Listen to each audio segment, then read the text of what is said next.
అందరికీ నమస్కారం అండి. ఫస్ట్ ఆఫ్ ఆల్ మీడియా మిత్రులందరికీ thank you so much for coming and encouraging our film. And Bobby sir, waiting for Daku Maharaja. మొన్న వచ్చిన గ్లిమ్స్ చాలా బాగుంది, చాలా ఇంప్రెసివ్గా ఉంది. అండ్ కళ్యాణ్ కృష్ణ గారు, thank you so much for gracing this event. Anil Vishwanath గారు అండ్ ధీరజ్ గారు థ్యాంక్ యూ. ఎప్పటి నుండో తెలుసు మీరు నాకు. ఈరోజు ఇలా కలవడం చాలా ఆనందంగా ఉంది.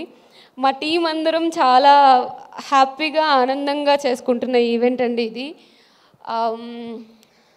చాలా డేస్ నుండి వెయిట్ చేస్తున్నాం ఇలాంటి ఒక మూమెంట్ కోసం. శ్రీకాకుళం షెర్లాక్ హోమ్స్ నా కెరియర్లో నాకు చాలా మంచి పేరు ఇచ్చే సినిమా. సో నేనైతే ఎప్పటి నుండో చాలా ఈగర్గా వెయిట్ చేస్తున్నాను. సో ఇంకో 2 డేస్లో రిలీజ్ అవ్వబోతుంది. I'm so happy. మోహన్ గారు, థ్యాంక్ యూ సో మచ్. నన్ను నమ్మి ఇంత మంచి రోల్ ఇచ్చారు.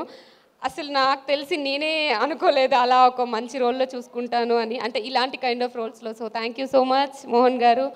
అండ్ మా ప్రొడ్యూసర్ వెన్నపూసి రమణారెడ్డి గారికి ఆల్ ది బెస్ట్. ఫుల్ డబ్బులు వచ్చేసేయాలి మీకు ఈ సినిమాతో. అండ్ వంశీ నందిపాటి గారు, థ్యాంక్ యూ. మీ యాడింగ్ వల్ల ఈ సినిమాకి చాలా పెద్ద ఫెచ్చింగ్ అయింది. అసలు ఈ సినిమా మీద ఎంతోమందికి నమ్మకం పెరిగింది. Thank you so much.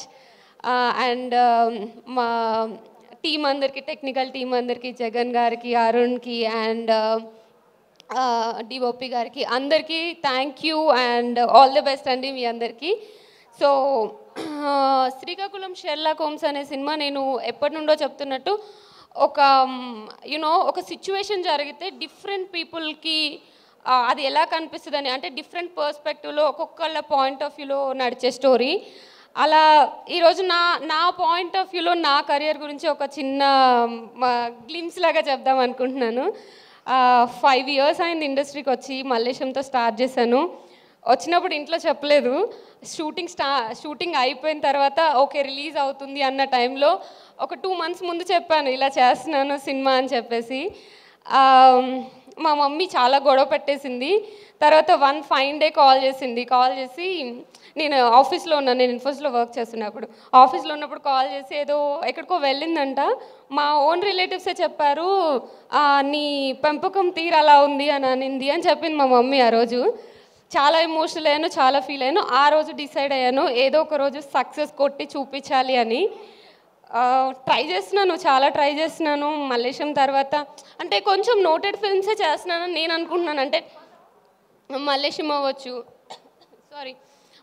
అవ్వచ్చు, ప్లేబ్యాక్ అవ్వచ్చు, వకీల్ సాబ్ అవ్వచ్చు, ఆర్ తంత్ర, పొట్టేలు, ఇప్పుడు వస్తున్న శ్రీకాకుళం షెర్లాక్ హోమ్స్, అన్ని ఫిల్మ్స్లోనూ నా 100% నేను ఇస్తున్నాను. ఒక మంచి కథను ఎంచుకొని ఆ కథకు తగ్గట్టుగా షూటింగ్లో ఆ క్యారెక్టరైజేషన్ ఎలా పట్టుకోవాలో తెలుసుకొని దాని తర్వాత ప్రమోషన్స్కి నా 100% మోర్ దెన్ నా 100% ఇచ్చి ట్రై చేస్తున్నాను. ఎందుకు వర్కౌట్ అవ్వట్లేదు అని చాలామంది అడుగుతున్నారు. I don't know, but I hope ఈ సినిమాతో అదంతా పోయి ఒక మంచి సక్సెస్ఫుల్ యాక్టర్గా ఒక సక్సెస్ మీట్లో కలుద్దామని అనుకుంటున్నాను. చాలా ప్రిపేర్ అయ్యాను. సక్సెస్ మీట్లో మాట్లాడతాను. Thank you guys.